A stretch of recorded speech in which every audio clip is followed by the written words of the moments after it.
Demand gen campaigns are some of the most overlooked campaigns when it comes to Google Ads with e-commerce brands, and as a result, I can't tell you how much money brands leave on the table just because they don't know how to run demand gen campaigns the right way, or they don't know how to strategize around them. So in this video, not only am I gonna tell you the exact strategy and approach that works for demand gen campaigns, the right way to run demand gen campaigns for e-commerce brands specifically, but also what is the ultimate goal within your overall collective ad account structure and approach with these demand gen campaigns. Now, some of the most common problems I see so often whenever I audit brands under my Google Ads agency or remarketing is a lot of the brands that are running demand gen campaigns, either they're facing a lot of inconsistent results with demand gen, where one day it might get them some sales, the very next day or maybe next 7 days there's no sales at all, or the ROAS is way too low with demand gen campaigns. They're full on treating demand gen campaigns as brand awareness campaigns, and as a result their ROI is basically at dirt levels. They're not even breaking even, forget about profitability. Or maybe the demand gen campaigns, because of the lack of strategy, therefore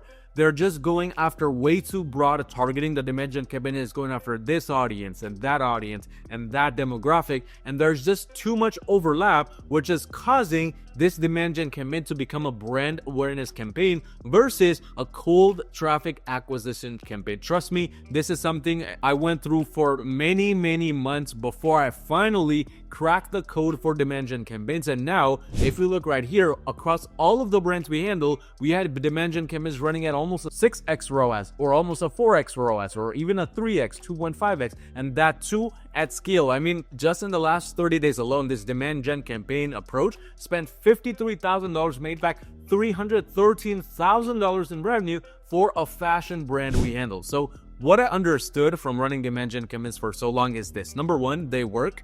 Number two, that you need to give them time. You need to be patient with them. And think of it like planting a seed within your garden.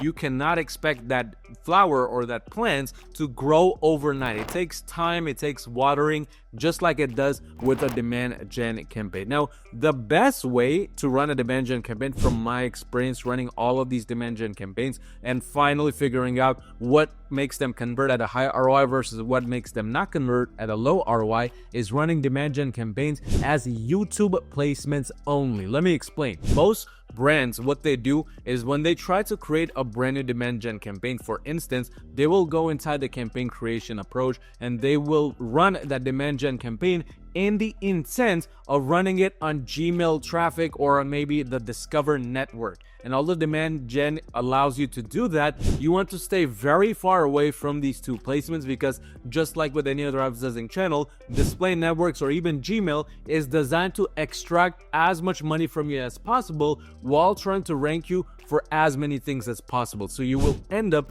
wasting a lot of your budget on these different placements with very little returns. And that's when that demand gen campaign becomes a brand awareness campaign. So the entire structure should be around a YouTube campaign that you are running that demand gen campaign based around, a YouTube approach essentially. In terms of that demand gen approach, when it comes to YouTube, here's what you want to understand. There's the way of either going after horizontal placements with the demand gen campaigns, meaning a normal YouTube video that is horizontal 1920 by 1080, or there's the approach of running a demand gen campaign focused on YouTube Shorts. This is something that you will need to understand and you will need to test around when it comes to your own ad account, to your own demand gen campaigns. Because, for example, with this specific brand right here, normal YouTube placements that are 1920 by 1080 perform exceptionally well compared to the YouTube Shorts placement, which is a 1080 by 1920 placement. So that is the entire approach you want to be using when it comes to a demand gen campaigns. And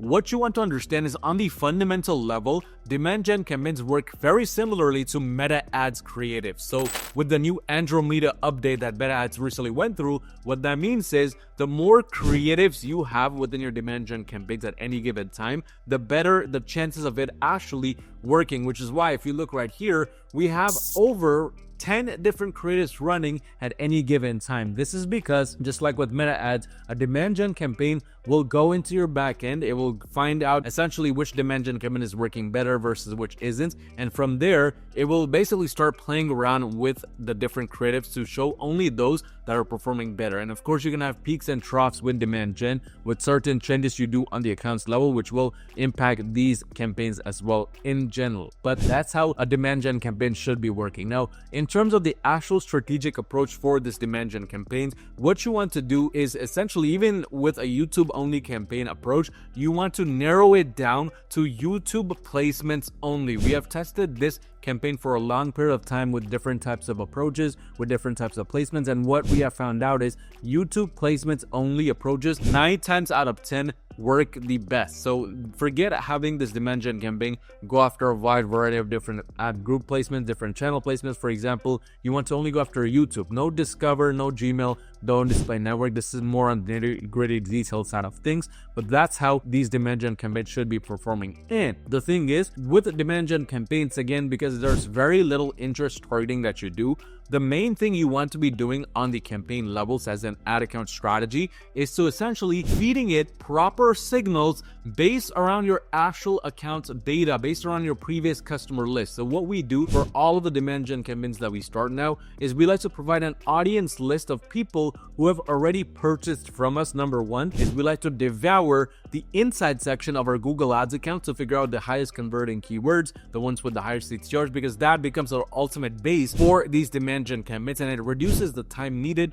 for the demand gen campaigns to actually start working. But we also, in addition, combine these demand gen campaigns with smart bidding, because believe it or not, across all of the brands we have tested demand gen campaigns on, which, by the way, if you run a brand making $50,000 or more per month in revenue, you need some extra help scaling to the next level with Google Ads, go on to my website at yourmarketing.com, schedule a completely free call with me, and let's see how we can potentially work together and make that happen. But what I've come to understand is smart bidding actually works 10 times better than manual bidding with demand gen campaigns. And this is purely because with demand gen, just like when any other campaign tab you may run on Google, if you are choosing a specific bid without looking at the data, you are essentially guessing that bid. And we want to stray away from guesswork. We want to basically use smart bidding to let the algorithm decide what our perfect bid should be, what the perfect audience should be, so on and so forth. But with a smart bidding based approach for a demand gen campaign and running with the right kinds of ad creatives, here's how you go and approach scaling. Because at this point, with the right approach and right ad account structure,